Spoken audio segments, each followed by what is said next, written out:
Hello guys, welcome to my YouTube channel. It's Shushrut Odhikari. You are watching Shushrut Odhikari MBBS channel. আমার আজকের ভিডিওটা হচ্ছে college মানে কিভাবে নিজের জন্য সবচেয়ে সেরা কলেজটা আমরা চুজ করব। এখানে কিছু বিষয় বলার আছে যে কলেজ দেখ, তুই 5.5 বছর একটা কলেজে কাটাবি, সেই কলেজটা ডেফিনেটলি নিজের মনের মতো না হলে, সেই পরিবেশটা নিজের মনের মতো না হলে 5.5 বছর টেকা চাপ হয়ে যায়, ঠিক আছে। কিন্তু মানুষের এতটাই অ্যাডাপশন অ্যাবিলিটি যে মানুষ সব জায়গায় যে কোনো পরিস্থিতিতে অ্যাডাপ্ট করে নেয়। কিন্তু যেহেতু তোর কাছে এখন সময় আছে, সেই সঠিক সময়টা এখন তোর হাতে আছে যে তুই কোন কলেজে পড়বি, কোন কলেজ নিবি, সেই কলেজটা চুজ করার তোর হাতে এখনো সময় আছে, তো ডেফিনেটলি তুই সেভাবেই চিন্তা করে নিজের কলেজকে চুজ করবি। এখানে কয়েকটা বিষয় বলার, যে কিছু বিষয় ডেফিনেটলি একটা কলেজ চুজ করার জন্য ফ্যাক্টর হয়ে দাঁড়াবে না। কি কি বিষয় সেটা? প্রথম বিষয়টা হচ্ছে অ্যাকাডেমিক্স প্রায় প্রত্যেকটা কলেজই একই রকম, প্রত্যেকটা কলেজে প্রায় একই রকম। ফ্যাকাল্টিদের ট্রান্সফার হয় এই কলেজ থেকে ওই কলেজ, ইভেন এইচওডিদের ট্রান্সফার হয় এখান থেকে ওখানে, প্রিন্সিপালের ট্রান্সফার হয়। ডেফিনেটলি এখানে অ্যাকাডেমিক্স কোনো ফ্যাক্টর নয়। সব কলেজে যে টিচারটা এনআরএস আরজি করে পড়িয়েছে, যে টিচারটা এমসিকে পড়িয়েছে, সে আজকে বারাসাতে পড়াচ্ছে, কাল সে হয়তো এনবিএমসিতে যাবে, এরকম পুরো ব্যাপারটা। সুতরাং ফ্যাকাল্টি নিয়ে বা অ্যাকাডেমিক্স নিয়ে কোনো তুলনা হবে না কোনো কলেজের সাথে কোনো জোরে। সব কলেজে প্রায় অ্যাকাডেমিক্স একই রকম। বাট কি হতে পারে, একটা ব্যাপার হতে পারে যে প্র্যাকটিক্যালের যেসব ইনস্ট্রুমেন্ট ইউজেস হয়, সেই সব ইনস্ট্রুমেন্টগুলো একটা তফাৎ থাকতে পারে, ঠিক আছে। নতুন কলেজ হলে নতুন ইনস্ট্রুমেন্ট থাকবে, আবার এমনও হতে পারে যে নতুন কলেজ কিন্তু ইনস্ট্রুমেন্ট এখনো সেভাবে অ্যাভেলেবেল হয়নি, ঠিক আছে। কিছু লিমিটেড কিছু ইনস্ট্রুমেন্ট দিয়ে কাজ হচ্ছে। কিন্তু পুরোনো কলেজের ক্ষেত্রে কি ব্যাপার হচ্ছে, সব ইনস্ট্রুমেন্ট আছে কিন্তু কিছু খারাপ ইনস্ট্রুমেন্টও আছে। তো এই সব ব্যাপারের মধ্যেই আমাদের অ্যাডজাস্ট করে পড়াশোনাটা করতে হয়, সবাইকে তাই করতে হয় এবং সবাই তাই করে। আর অ্যাকাডেমিক্সের ব্যাপারে বলবো, টিচাররা ফ্যাকাল্টিরা আসে, নিজের মতো ক্লাস করিয়ে যায়, তুই বুঝলি না বুঝলি কারো কিচ্ছু তাতে যায় আসে না। এনএমসি ওদের গাইডলাইন দিয়েছে এই সময়ের মধ্যে ক্লাস কমপ্লিট করতে হবে, তারা শুধু অতটুকু ফলো করে চলে যায়। ফ্যাকাল্টিরা খুব কম ফ্যাকাল্টি আছে যারা চেষ্টা করে স্টুডেন্টদের বোঝানোর এবং চায় যে স্টুডেন্টরা বুঝুক। বাকি সব ফ্যাকাল্টি দায় এড়ানো টাইপের ব্যাপার আর কি, পুরোটাই এরকম টাইপের। ওরা নিজের মতো পিডিএফ বানিয়ে এনে, স্লাইড বানিয়ে নিয়ে এসে পড়াতে থাকবে প্রজেক্টর দিয়ে, তুই বুঝলি না বুঝলি কিচ্ছু যায়। এখানে কেউ মেডিকেল কলেজে তোরা যারা ঢুকছিস তাদের একটা জিনিস বুঝতে হবে যে কেউ তোদের কিন্তু ধরে ধরে বোঝাবে না। ক্লাস 8-9-এর যে দিন, ক্লাস 8-9-10-এর দিন টিচার তোকে ধরে ধরে পড়াচ্ছে, সেই জিনিসটা কিন্তু এখানে হবে না। যা আছে সব নিজেকেই শিখতে হবে, নিজেকেই বুঝতে হবে, নিজেকেই পড়তে হবে, নিজেই শিখতে হবে। প্র্যাকটিক্যালটা যদি তুই না পারিস, তোর বন্ধুর কাছ থেকে বারবার, যে বন্ধুটা পাচ্ছে বারবার তার কাছ থেকে শিখে নিতে হবে। এমনটা হবে না কোনো টিচার এসে তোকে হাতে ধরিয়ে বোঝাচ্ছে এরকম করতে হবে তবেই তুই এরকম করবি। হ্যাঁ, কিছু টিচার আছে তারা শেখাবে, তার অ্যাকাডেমিক্স একদম একটা ফালতু পয়েন্ট। অ্যাকাডেমিক্সে কোনো ব্যাপার নয়, কারণ বেশিরভাগই তোরা এখন ম্যারো, প্লেডার, পিডাব্লিউ, মেডেড প্লাস এই সব কিছু ফলো করবি। তো ডেফিনেটলি এইসব প্ল্যাটফর্মে আমরা সাবস্ক্রিপশন নিই, তারপরে বোঝার চেষ্টা করি। সুতরাং অ্যাকাডেমিক্সের কোনো ভ্যালু নেই।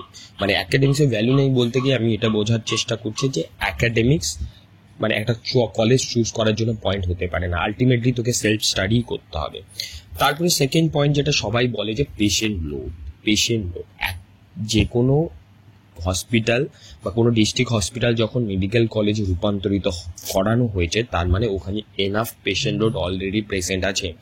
তুই অ্যাজ এ ইন্টার্ন যখন কাজ করবি, যথেষ্ট পেশেন্ট পাবি তোর, এবং আলটিমেটলি এতটাই হেক্টিক মনে হবে যে ভাল লাগছে না, আর এত চাপ, এত ভাল লাগছে না। এক সময় গিয়ে বলবি, এখন এই পেশেন্ট লোড নিয়ে ঝাপাঝাপি করছিস, তখন দেখবি আর কাজ করতে ইচ্ছা করছে না, এত চাপ, এতগুলো পেশেন্ট দেখতে হচ্ছে, এত কিছু। সুতরাং পেশেন্ট লোড একটা অতটা ভ্যালিড পয়েন্ট নয়। পেশেন্ট লোড মোটামুটি সব কলেজই আছে বলেই তাকে মেডিকেল কলেজে রূপান্তরিত করা হয়েছে। কেন একটা মেডিকেল কলেজে রূপান্তরিত করা হলো?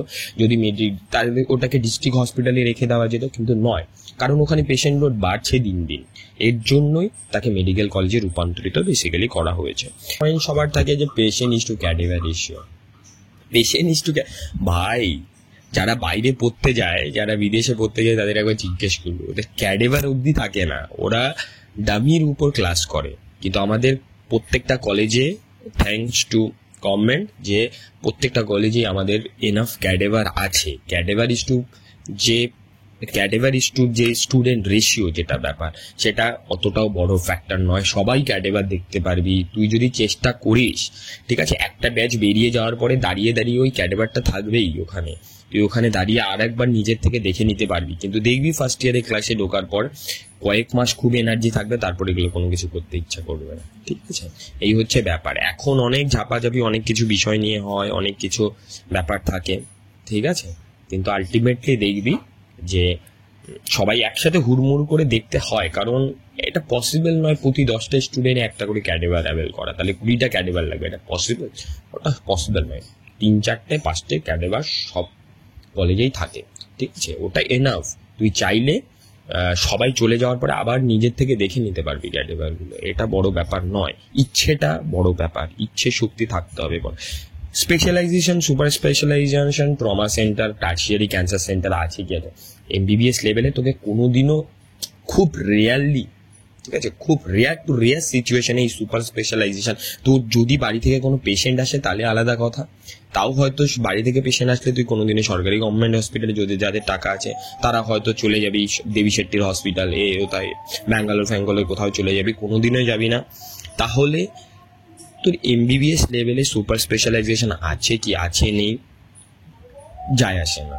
বরং এটা বলতে পারিস, হ্যাঁ, লোককে বলার জন্য আমার কলেজে এইটা আছে, ওইটা আছে, এই আছে, ওই আছে, এই সব বলার জন্য হ্যাঁ বলতে পারিস যে, কিন্তু এমবিবিএস লেভেলে এগুলোর কোনো ভূমিকা নেই, ঠিক আছে।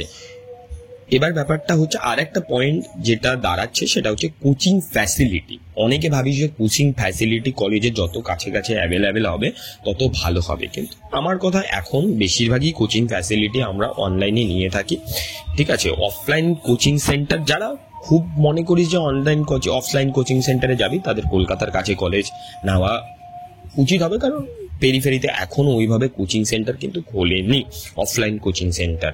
সুতরাং আমার মনে হয় না সারাদিন ক্লাস করার পরে, এমবিবিএস এর এই পড়াশোনা করার পরে কারো ইচ্ছা হবে না যে অফলাইন কোচিং সেন্টারে গিয়ে আবার ক্লাস করি। এটা খুব সর্বোপরি সবচেয়ে মেন ইম্পর্টেন্ট যেটা বিষয় হচ্ছে যে, তোকে এই ভালো কলেজ চুজ করার জন্য সবচেয়ে বেশি মোস্ট ইম্পর্টেন্ট ফ্যাক্টর নিজের মনকে বোঝানো। তোর মন কোথায় চায়, মন কোথায় গেলে ভালো থাকবে, কোথায় থাকলে তুই খুশি থাকবি, সেটা তোকে নিজেকে প্রশ্নটা করতে হবে। তাও আমি কিছু পয়েন্ট বের করেছি যার ভিত্তিতে তোরা কলেজ একটা চুজ করতে পারিস। প্রথম মোস্ট ইম্পর্টেন্ট যেটা ফ্যাক্টর হচ্ছে ডিস্টেন্স ফ্রম হোম। এখানে দুটো জিনিস আছে। একটা জিনিস, কারো বাড়ির কাছে থাকতে ভালো লাগে, কারো বাড়ি থেকে দূরে থাকতে ভালো লাগে। এবার ডিস্টেন্স ফ্রম হোম, এবার দুটো পয়েন্ট এখানে। একটা হচ্ছে অ্যাওয়ে ফ্রম হোম আর near to home. Away from home কোথায়? অ্যাওয়ে ফ্রম মানে তোর বাড়ি থেকে অনেকটা দূরে, ঠিক আছে। বাড়ি থেকে দূরে তুই থাকবি, সেটা হতে পারে কলকাতাতে, অথবা তোর কলকাতা, এমন আবার কিছু লোক আছে যাদের কলকাতা ভালো লাগে না, বাড়ি থেকে দূরে থাকবে, কলকাতা ভালো লাগবে না তাহলে তাদের কিছু কিছু কলকাতা ছাড়া যেসব বড় বড় সিটিজ আছে সেখানে প্রেফার করা উচিত। ফর এক্সাম্পল শিলিগুড়ি, বর্ধমান, মালদা, মুর্শিদাবাদ, কোচবিহার, কল্যাণী, মিদনাপুর, ঠিক আছে, বারাসাত, এই সব যে জায়গায়, এই সব সিটির যে কলেজগুলো আছে সেগুলো প্রেফার করতে পারিস। তাহলে কি হলো, একটা তুই যারা কলকাতা পছন্দ করে, অ্যাওয়ে ফ্রম হোম কলকাতা পাচ্ছিস এবং কলকাতা পছন্দ করিস, তারা কলকাতার কলেজগুলো চুজ করবি। যারা কলকাতা পছন্দ করিস না কিন্তু কলকাতা থেকে দূরে একটা ভালো শহরে থাকতে চাস, তাহলে বর্ধমান, শিলিগুড়ি, ঠিক আছে, মালদা, মুর্শিদাবাদ, এই সব, মালদা, রায়গঞ্জ, কোচবিহার, ঠিক আছে, কল্যাণী, মিদনাপুর, এই সব জায়গায় তোরা চুজ করতে পারিস। এই ব্যাপারটা হচ্ছে অ্যাওয়ে ফ্রম হোমের ব্যাপার।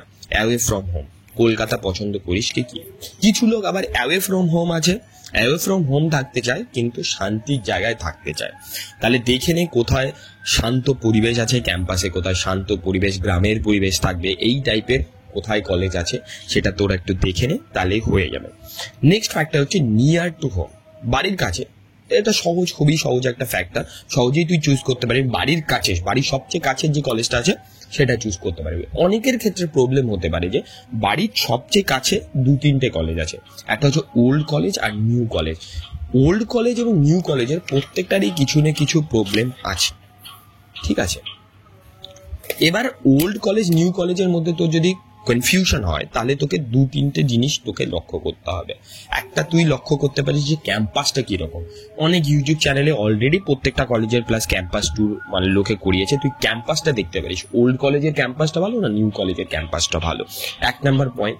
আরেকটা জিনিস তুই দেখতে পারিস যে অনেক সময় আমাদের কলেজ, যেমন কলেজ এবং হসপিটাল দুটো ডিফারেন্ট পজিশনে, তো কলেজ আর হসপিটালের ডিস্টেন্সটা যাতে খুব বেশি হয় না, ঠিক আছে। কলেজ আর হসপিটালের ডিস্টেন্স খুব বেশি হলে তো বারবার এই ক্লাস করতে যাওয়া, ইন্টার্নশিপের সময় বারবার হোস্টেল থেকে ডিউটি করতে যাওয়া, এটা কিন্তু একটা প্রবলেমের ব্যাপার। কারণ অনেকটা দূরে হলে, কথার কথা 4-5-6 কিলোমিটার দূরে হলে এই বারবার যাওয়াতে প্রচুর পরিশ্রম হয়। আর ফাইনাল ইয়ারে গেলে, ফাইনাল ইয়ারে তো অনেক মানে সেকেন্ড ইয়ারে, তখন এখনকার থার্ড ইয়ার হিসাবে দুটো ক্লাস এখন থাকে, এফএমটি আর হচ্ছে কমিউনিটি মেডিসিন পিএসএম যেটা।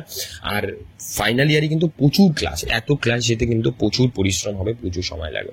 আর একটা জিনিসের তুই খবর নিতে পারিস যে ওল্ড আর নিউ কলেজের মধ্যে হোস্টেল অ্যাভেলেবিলিটির ব্যাপারটা আর ক্যান্টিনের ফুড কোয়ালিটি, এটা তুই কনসিডার করতে পারিস এই ব্যাপারটা। আমি যতদূর জানি যে ওল্ড কলেজে হোস্টেলের অ্যাভেলেবিলিটি নিয়ে সমস্যা থাকতে পারে, কিন্তু নিউ কলেজে হোস্টেলের অ্যাভেলেবিলিটি নিয়ে অতটা কোনো প্রবলেম থাকবে না।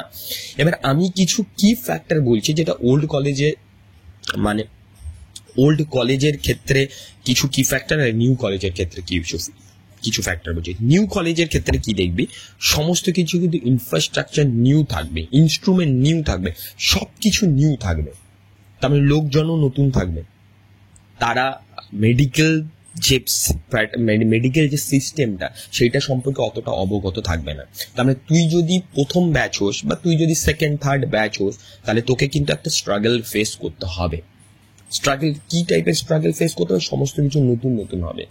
তোর যে দাদা দিদিরা সেকেন্ড ইয়ার এখন, সে থার্ড ইয়ারে উঠবে, সে কিন্তু জানে না থার্ড ইয়ারটা অ্যাকচুয়ালি কিভাবে পড়তে হয়, কি করতে হয় না করতে হয়, থার্ড ইয়ারে কি হয়, কি করা উচিত, কোনটা করা উচিত, সবকিছুই করতে হবে এমন ব্যাপার কিন্তু নেই। কিছু করতে হয়, কিছু করতে হয় না, এই ব্যাপারগুলোই কিন্তু প্রবলেম একটা ফেস করবে, ঠিক আছে। ওরা ফেস করবে, ওরা ওই এক্সপিরিয়েন্সটা কিছুটা শেয়ার করবে। কিন্তু পুরোনো কলেজ হলে কি হবে, অলরেডি বছরের পর বছর স্টুডেন্ট বেরিয়ে যাচ্ছে, একটা সবার একটা সিস্টেমেটিক্যালি বেরিয়ে যাচ্ছে এবং সবাই জানে প্রত্যেকটা ইয়ারে কি করতে হয়, কি করতে না হয়, এইসব একটা ব্যাপার থাকে যে কি করব কি না করব, হ্যাঁ ঠিক আছে, কোনটা করলে আমি প্রফিট পাস করতে পারবো, কোনটা করলে পাস করতে পারবো না, এই সব ব্যাপারগুলো কিন্তু ওল্ড কলেজে ডেফিনেটলি সবাই জানে এবং সার্কুলেট হয়, আর ম্যাটেরিয়াল সব ওল্ড কলেজে রেডি থাকে। নিউ কলেজের ক্ষেত্রে কি, তোর দাদা দিদিরা নতুন থার্ড ইয়ার, ওদের কাছেই হয়তো অতটা অ্যাভেলেবেল নেই যেসব ম্যাটেরিয়াল পুরোনো কলেজের ছাত্রছাত্রীদের কাছে আছে। পরীক্ষার আগে বিশেষ অনেক পিডিএফ থাকে, ঠিক আছে, প্র্যাকটিক্যাল পরীক্ষার জন্য অনেক পিডিএফ থাকে, সেই পিডিএফ গুলো কোনো এক দাদা তৈরি কাজে গেছে, সেই পিডিএফ গুলোই আমরা কিন্তু পড়ে যাচ্ছি। কিছু মডিফিকেশন হয়, অনেক দাদা দিদিরা তৈরি করে, এই সব ব্যাপারগুলো কিন্তু কোথাও একটা মিস করবি। নতুন কলেজের ব্যাপার হচ্ছে, নতুন কলেজে কিন্তু অনেকে নাও জানতে পারে যে ওই কলেজটা খুলেছে, বা ওই কলেজ সম্পর্কে অতটা লোকের ধারণা থাকবে না, একটা লোকের কাছে থাকবে না। আর পুরোনো কলেজে কিন্তু মোটামুটি অনেকেই চেনে, অনেকেই নাম জানে, প্রায় সবাই নাম জানে। সুতরাং এই একটা ব্যাপার তুই সমাজের ক্ষেত্রে ফেস করবি, যে এখানেও আবার একটা মেডিকেল কলেজ আছে, এটাও আবার একটা মেডিকেল কলেজ। এই ব্যাপারটা যদি ফেস করতে তুই রাজি আছিস বা এইটাতে কোনো তোর সমস্যা নেই, ডেফিনেটলি তুই নতুন কলেজ চুজ করতে পারিস। কিন্তু নতুন কলেজ চুজ করলে এই প্রবলেমটা তোকে কিন্তু ডেফিনেটলি ফেস করতে হবে। দেখ, আর পুরোনো কলেজের ক্ষেত্রে মোটামুটি সমস্ত ফ্যাসিলিটি স্ট্যাবলিশড অলরেডি থাকবে, যেটা নতুন কলেজের ক্ষেত্রে কিন্তু কিছু ফ্যাসিলিটি হয়তো রেডি আছে, কিছু ফ্যাসিলিটি থাকবে না, তার মধ্যেই কিন্তু অ্যাডজাস্টটা করতে হবে। কিন্তু নতুন কলেজে সমস্ত কিছু নতুন পাওয়া যাবে, এটাই একটা ব্যাপার, ঠিক আছে। একটা ব্যাপার অনেক সময় যে নিউ কলেজগুলোতে অনেক সময় ডিপার্টমেন্ট অনেক স্ট্রিক্ট হতে হবে, কিন্তু পুরোনো কলেজের ক্ষেত্রে ডিপার্টমেন্ট স্ট্রিক্ট একটু কম হয়, ঠিক আছে, জানে অনেক স্টুডেন্ট এইভাবেই এরা পাস করে যাচ্ছে। নতুন কলেজের ক্ষেত্রে ডিপার্টমেন্ট চেপে ধরতে পারে অনেক ব্যাপারে, ঠিক আছে, অ্যাটেন্ডেন্সের ব্যাপারে, বিশেষ করে ইন্টারনাল এক্সাম, অনেক কিছু ব্যাপারে অনেকটা চেপে ধরতে পারে। এবং ওল্ড কলেজগুলোতে কি হয়, সিনিয়র জুনিয়রের একটা স্ট্রং রিলেশনশিপ থাকে, ঠিক আছে, ওল্ড কলেজগুলোতে মানে পুরোনো দাদা দিদিদের সাথে একটা ভালো বন্ডিং থাকে। নিউ কলেজে বন্ডিংটা হতে টাইম লাগবে, কারণ সবাই নতুন, সবাই শিখছে, ঠিক আছে। এবার দেখ, একটা ব্যাপার হচ্ছে ওল্ড কলেজগুলোতে অনেক পিজিটি, মানে তুই জানিস নতুন কলেজে পিজি সিট থাকে না, বেশিরভাগ কলেজে পিজি সিট নেই, কিন্তু ওল্ড কলেজগুলোতে পিজি সিট আছে। তো অনেক সময় অনেকে কি করে, পিজিটি দাদা দিদিদের কাছ থেকে ভালো বন্ডিং তৈরি হলে পিজিটি দাদা দিদিদের কাছ থেকে অনেক কিছু শিখতে যায় বা শেখার চেষ্টা করে, সেই জিনিসটার স্কোপ কিন্তু কম থাকবে। তেমনি পুরনো কলেজে যেহেতু পিজিটি অনেক বেশি থাকাতে ইন্টার্নরা কিন্তু হ্যান্ডস অন অনেক কম পাবে। কিন্তু যেখানে পেশেন্ট লোড, ফর এক্সাম্পল বিএমসিতে পেশেন্ট লোড হিউজ, ইন্টার্নরাও প্রচুর কাজ করে এখানে, ঠিক আছে। কিন্তু নিউ কলেজের ক্ষেত্রে কি হবে, পিজিটি দাদা দিদির সংখ্যা থাকবে না, পিজিটি কম থাকবে না, এসআর যারা করবে তারা হয়তো থাকবে। তাদের ক্ষেত্রে কি হবে, তারা কিন্তু হ্যান্ডস অনটা ভালো পাবে।